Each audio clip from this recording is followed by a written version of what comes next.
Tu veux collectionner les cartes Pokémon, mais tu ne sais pas par où commencer? Alors regarde cette vidéo en entier et plus rien n'aura de secret pour toi.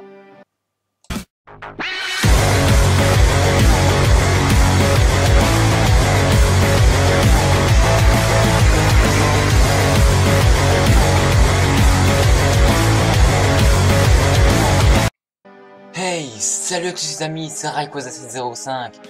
Alors j'espère que vous allez bien et que moi ça va très bien.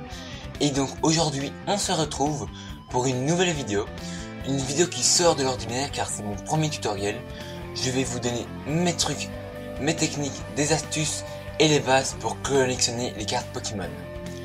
Alors cette vidéo se constituera de deux parties. Dans la première, je vous présenterai une carte Pokémon, ses caractéristiques techniques, les différentes sortes de cartes Pokémon, et comment différencier les raretés et aussi comment ranger vos cartes Pokémon en les protégeant très bien, en les classant sans les abîmer. Et dans la deuxième partie, je vous donnerai des astuces pour trouver des boosters Pokémon à un prix minimum et comment faire vos ouvertures de boosters sur YouTube. Mais avant toute chose, je vais vous apprendre les bases du vocabulaire du collectionneur de cartes Pokémon. Alors, tout d'abord, une série est un ensemble de cartes Pokémon, appelée aussi plus communément extension ou set. Une carte promotionnelle, appelée aussi carte promo, est une carte sortie en dehors des séries, avec une numérotation bien précise et une sorte de demi-étoile en guise de logo. Elles sont uniques, vous ne pouvez pas les trouver dans les séries habituelles, dans les boosters. Il vous faut acheter des coffrets, des Pokébox, des tripacks pour les avoir. Un booster est un paquet constitué de 9 à 11 cartes Pokémon. Le nombre de cartes change selon le bloc. Un bloc est un ensemble de séries Pokémon avec un même point commun. Elles ont les mêmes ultra rares généralement. Par exemple, dans le bloc XY, on peut y retrouver le bloc XY de base, XY Vigueur Spectral, etc. Un display est une boîte constituée de 36 boosters Pokémon, donc de 360 cartes dedans. Une Pokébox est une boîte métallique constituée de 4 boosters Pokémon de différentes séries avec une carte Pokémon promotionnelle à l'effigie de la boîte en métal. Un tripack est un ensemble de 3 boosters Pokémon avec un jeton et une carte promo. Ensuite, vous avez les boosters sous blister qui sont des boosters protégés par un emballage plastique ou en carton, ça varie selon le bloc. Vous avez plus de chances de trouver des ultra rares dedans. Alors maintenant que vous avez les bases du vocabulaire de cartes Pokémon, on va commencer la première partie. Présentation d'une carte Pokémon. Une carte Pokémon n'est pas un bout de carton comme beaucoup d'entre vous peuvent le dire, mais un dessin de Pokémon ayant différentes attaques, une valeur sur internet entre collectionneurs dont le prix varie entre 1 centime et parfois jusqu'à plusieurs dizaines de milliers d'euros. Oui, je sais, c'est juste énorme. Une carte Pokémon se compose en plusieurs parties. Tout d'abord, nous avons les PV, signifiant point de vie, qui désigne l'endurance du Pokémon lors d'un combat en tournoi face aux attaques des adversaires. Cela veut dire que plus le Pokémon aura de PV, plus de difficultés l'adversaire il aura à l'abattre. Alors nous avons ensuite l'évolution du Pokémon. Le Pokémon peut être une base, donc un Pokémon qui peut évoluer et avoir des évolutions plus que balèzes, comme le petit Magikarp qui évolue en Léviator. Ou alors, s'il reste une base, il a deux possibilités. Être un méga légendaire comme Arceus, Rayquaza, Groudon, Kyogre, etc.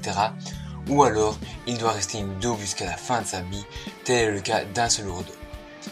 Il peut aussi avoir une méga évolution et éclater tout sur son passage, les yeux du collectionneur et les adversaires en tournoi. Il a aussi un nom, ce Pokémon, qui varie selon la langue, donc en français, japonais, espagnol, américain, etc., etc. Il y a aussi le type du Pokémon. Il existe 11 types au total. Le type plante, feu, eau, électrique, psy, ténèbres, combat, dragon, acier, fée et le type normal ou incolore. La carte Pokémon peut aussi avoir des attaques ou un talent. Les Pokémon possèdent entre 1 et 4 attaques. 4 attaques c'est très rare pour une carte, je vous le dis directement. La seule carte que je connaisse qui en ait 4 c'est un Tyrannosif de X-Force caché qui est juste sublime. Alors, les attaques sont souvent, en fait, elles sont jouées uniquement en tournoi et peuvent infliger des dégâts pour anéantir tous les rêves de l'adversaire lors d'un tournoi. La description du Pokémon. Alors, la description du Pokémon décrit son aspect physique, d'où il vient, sa vie, etc. etc. La carte Pokémon a aussi des faiblesses ou des résistances. La numérotation de la carte est sa position par rapport aux autres cartes de la même extension, suivie de son symbole représentant la série à laquelle il appartient. Et enfin, la rareté des cartes. Donc, une étoile signifie que c'est une carte rare ou holographique. Un losange, une carte est une carte peu commune. Et un rond, une carte banale, une carte commune. Donc, une étoile brillante signifie que c'est une carte ultra rare et est donc très recherchée des collectionneurs quand elle est neuve, à 100%. Alors maintenant, je vais vous parler des différentes cartes Pokémon ultra rares dans les différents blocs. Alors dans le bloc Wizard, on n'a pas d'ultra dans une grande majorité des séries, mais la première série française à avoir eu des ultra rares dedans, c'est la série Team Rocket avec un Raichu obscur. Ensuite, nous avons eu Neo Destiny et Neo Révélation avec les cartes Pokémon brillantes. Et enfin, on a Aquapolis et Skyridge avec les cartes Pokémon Crystal. Dans le bloc X, on a les cartes X qui sont des cartes ultra rares signature du bloc avec des bords argentés. Et ensuite nous avons les stars qui sont des cartes super rares à ce jour en 9 et en version française que l'on trouve dans tous les 3 displays pour un seul exemplaire. Avec la particularité d'avoir des effets 3D sur la carte et le Pokémon en plus est chromatique shiny. Donc dans le bloc Diamant et Perle et Platine, on a les cartes Pokémon niveau X qui sont des cartes Pokémon X améliorées avec des effets 3D tout comme les cartes Pokémon Star mais plus poussées avec des effets spéciaux en plus. Les cartes sont juste sublimes et dans le bloc Diamant et Perle et Platine il y a aussi l'apparition des cartes Pokémon secrètes ou cachées et aussi des cartes Pokémon Shiny qui sont beaucoup moins rares que les cartes Star vu que les cartes Shiny on peut en trouver une par display. Ensuite, dans le bloc Hard Gold sous Silver, il y a les cartes Prime que l'on peut retrouver à 4 exemplaires par display. Elles ressemblent au niveau X, mais n'ont plus d'effet 3D ni d'effet graphique comme les niveaux X. Ensuite, il y a les légendes qui sont des cartes qui ont 2 parties pour être formées et donc faire une seule carte Pokémon. Elles représentent un Pokémon ou un groupe de Pokémon qui sont bourrés d'effets graphiques et qui sont tout juste magnifiques. Ensuite, dans le bloc noir et blanc, il y a l'apparition des cartes Full Art, dont l'effet est basé sur les cartes Pokémon Légende, mais n'ont plus besoin d'avoir 2 parties pour former une seule carte, étant donné que le Pokémon prend toute la carte à lui tout seul. Il y a beaucoup moins d'effets graphiques dessus, mais elles sont tout juste sublimes et ont des effets relief dessus. Il y a aussi la continuité des cartes Pokémon secrètes, comme dans le bloc Diamant et Perle, mais elles ont des effets améliorés. Ensuite, on peut avoir l'apparition des cartes Pokémon X à partir de la série Destiny Future, qui sont des cartes Pokémon niveau X en version améliorée. Elles sont juste sublimes. Elles ont aussi un format Full Art qui sont comme les cartes Pokémon Full Art mais en version X. Ensuite il y a aussi pour terminer l'apparition des cartes Pokémon Shiny. Donc les bords de ces cartes là sont soit comme les bords normales donc jaunes ou alors sont dorés et ces cartes se trouvent tous les 3 displays tout comme les stars. Elles sont très recherchées des collectionneurs et ont aussi des effets relief comme sur les Full Art. Alors le bloc XY c'est une sorte de bloc noir et blanc, sauf que dedans on a enlevé les cartes Pokémon Shiny et on a rajouté les cartes Pokémon Mega. Donc les cartes Pokémon Mega c'est des cartes Pokémon X, sauf que un Pokémon Mega évolué est dessus. Et donc ces cartes Pokémon Mega on peut en trouver 1 à 2 par display si on a de la chance, et elles ont aussi une version secrète, dont la seule différence qui les différencie des cartes Pokémon Mega normales sont leurs bords qui sont dorés, et donc le noir qu'il y a sur les cartes Pokémon normales, Méga normales, je le précise bien, n'existe plus et donc sont remplacés par la couleur dorée. Alors maintenant, partie 2. Comment ranger et classer toutes ces cartes Pokémon en évitant de les abîmer? car il faut savoir que quand une carte sort du booster, elle n'est pas forcément neuve. Donc c'est préférable tout de même de la mettre sous pochette, etc., etc., donc sous des protections pour éviter de les abîmer encore plus. Mais généralement la plupart des cartes Pokémon qui sortent des boosters sont dans un état, on va dire, presque parfait. Donc pour protéger ces cartes Pokémon, c'est très simple. Alors, en vous présentant les différentes manières pour les protéger, je vais coter entre guillemets les types de protection de 0 à 5. Alors, la première protection de cartes Pokémon, c'est la pochette transparente comme celle-ci.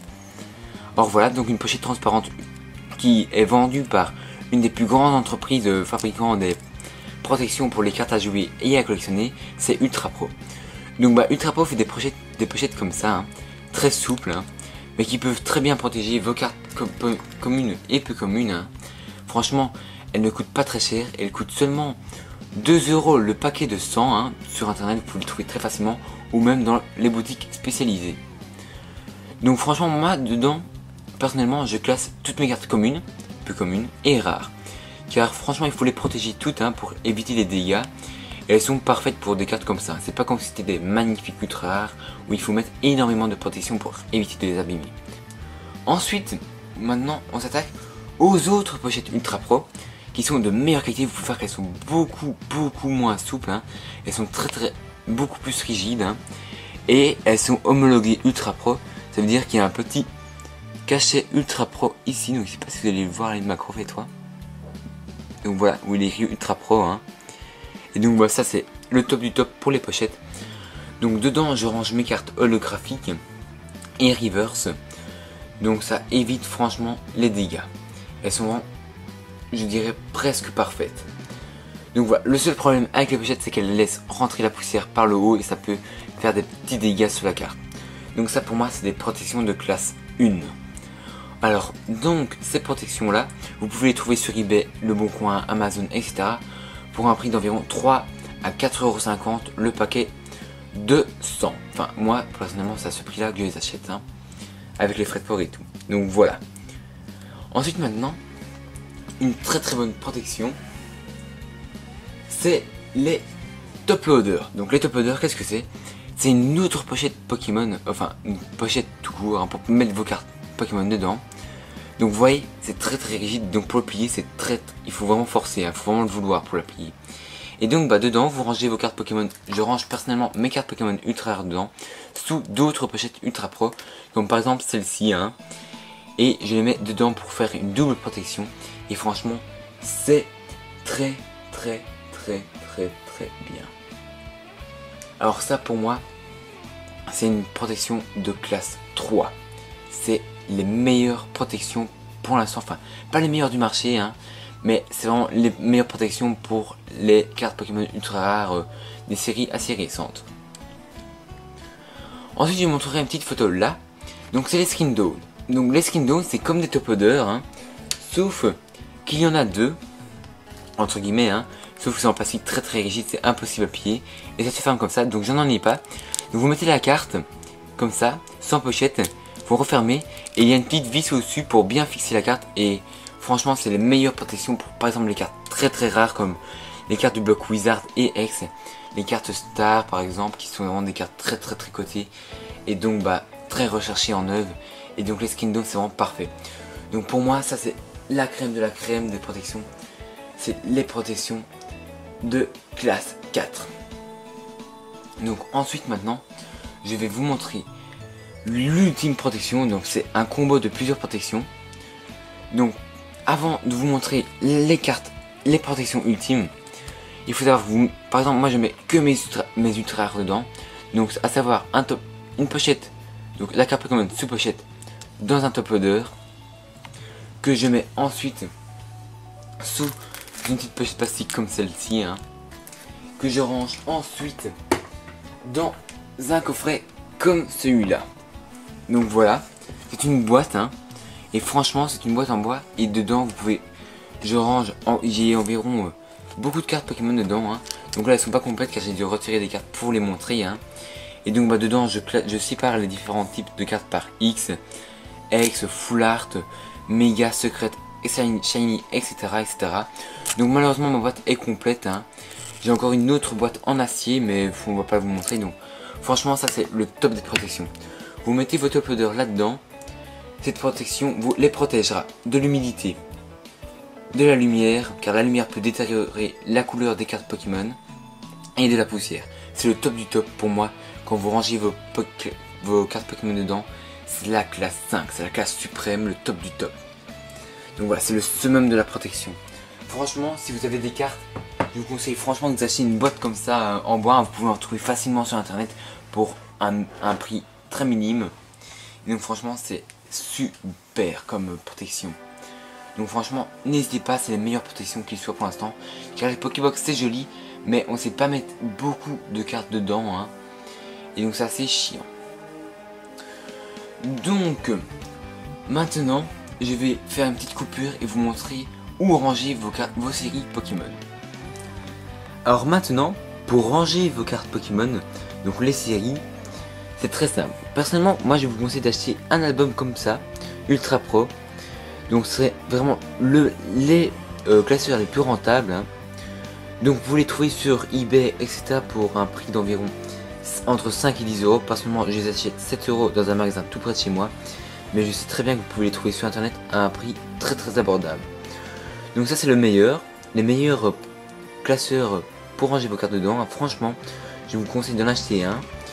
Par contre, les pochettes comme ici dedans, ces pochettes là, donc vous pouvez ranger 9 cartes Pokémon dedans ou 18, mais personnellement je préfère les ranger par 9 comme ça, sans carte derrière. Donc ces pochettes là vous devez les acheter à part, donc en lot de 100 pour 20 euros. Et donc je vous conseille de prendre les feuilles Platinum car c'est les protections les plus protectrices qu'il soit, hein. Elles sont beaucoup moins pliables, elles sont très rigides et très résistantes, et donc c'est parfait pour ranger vos cartes Pokémon dedans. Alors, donc vous le classez comme ça dans des classeurs, hein, et vous le classez par numérotation. Par exemple ici, c'est la carte 1 sur 98 de la série Pouvoir Émergent, et donc ici sur la numéro 2, ici c'est le numéro 3, etc. etc. Donc je pense que c'est la technique la plus simple pour ranger vos cartes Pokémon dedans. Et donc vous les classez jusqu'à ce que la série soit complète, hein. Personnellement je fais comme ça. Et ensuite pour les ultra rares, pour boucher les trous car c'est très moche, je mets des codes online. Et donc ça fait un effet un peu plus sympathique pour la collection. Ensuite pour séparer les séries, personnellement j'ai mis une illustration comme ça à 4, hein, de la série. Donc ici Noble Victoire avec un joli trioxyde qui franchement est très beau. Et donc ça permet de faire des petites intercalaires pour différencier les séries. Et comme ça c'est beaucoup plus simple pour vous y retrouver dans vos classeurs. Donc voilà, c'était les dernières paroles que je devais vous dire en vidéo. Donc voilà.